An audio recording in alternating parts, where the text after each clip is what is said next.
Alors, dans le programme de première, il y a une partie sur la production dans l'entreprise et notamment une partie qui se pose la question de savoir comment l'entreprise elle va prendre les décisions en ce qui concerne la façon dont elle produit. Et notamment le choix de sa combinaison productive, c'est-à-dire la combinaison des facteurs travail et capital.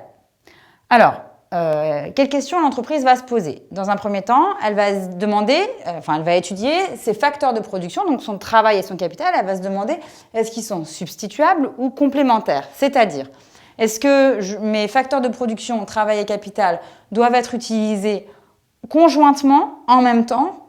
C'est-à-dire, quand j'achète une nouvelle voiture pour ma compagnie de taxi, j'ai besoin d'un nouveau chauffeur de taxi. Je ne peux pas acheter une voiture sans embaucher de nouveaux chauffeurs. Donc là, mes facteurs de production sont complémentaires.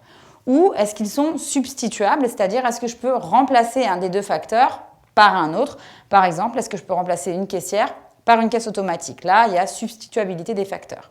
Donc, si les facteurs de production sont complémentaires, l'entreprise, elle n'a pas tellement le choix de sa combinaison productive et la question ne se pose pas tellement.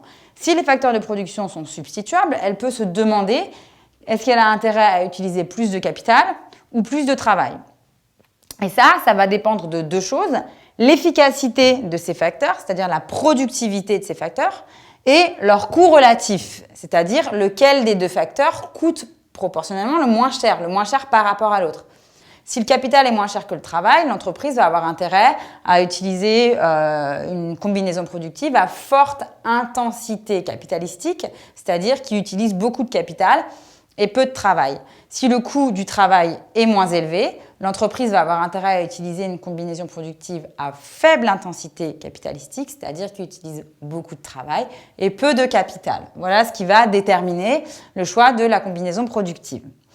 Alors, ensuite, dans la façon dont l'entreprise va prendre ses décisions, il faut aussi qu'elle s'intéresse à ce qu'on appelle la loi des rendements décroissants. Alors, en fait, quand on parle de la loi des rendements décroissants, donc on essaie de voir est-ce qu'une unité supplémentaire de production rapporte plus ou moins, donc ce qu'on appelle la production marginale, c'est-à-dire la variation de la production due à l'utilisation d'une unité supplémentaire d'un facteur. Donc, si j'utilise un peu plus de travail ou un peu plus de capital, est-ce que ça va être plus rentable, moins rentable, etc. Qu'est-ce que ça me rapporte? Donc, la loi des rendements décroissants, elle s'intéresse à ce qui se passe quand on ajoute une unité supplémentaire d'un des deux facteurs de production. C'est pour ça d'ailleurs qu'on parle de la loi des rendements factoriels décroissants, parce que les rendements sont décroissants quand on fait varier un seul des deux facteurs. Qu'est-ce qui se passe? Pourquoi est-ce que les rendements sont décroissants quand on fait varier un seul des deux facteurs? Eh bien, tout simplement, quand on ne fait pas varier les deux facteurs en même temps, mais quand on augmente uniquement, par exemple, la quantité de travailleurs qui exploitent une même unité de capital, eh bien, au début, on va avoir des rendements croissants parce que les travailleurs vont se spécialiser, devenir plus efficaces, etc.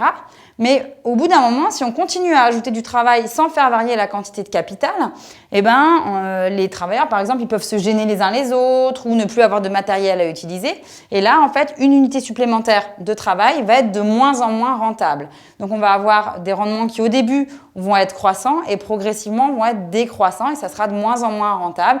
Une unité supplémentaire de travail rapportera de moins en moins à l'entreprise, sera de moins en moins efficace. C'est pour ça qu'on dit qu'en général, les rendements factoriels sont décroissants. C'est à ne pas confondre avec les rendements d'échelle. Donc, quand on parle de rendement d'échelle, on considère qu'on augmente en même temps la quantité des deux facteurs de production. Et en général, donc là on raisonne sur le long terme, et en général on considère que les rendements d'échelle sont croissants jusqu'à un certain stade, en tout cas, que plus on augmente la quantité des deux facteurs de production, et plus on produit et que la production est proportionnellement de plus en plus importante.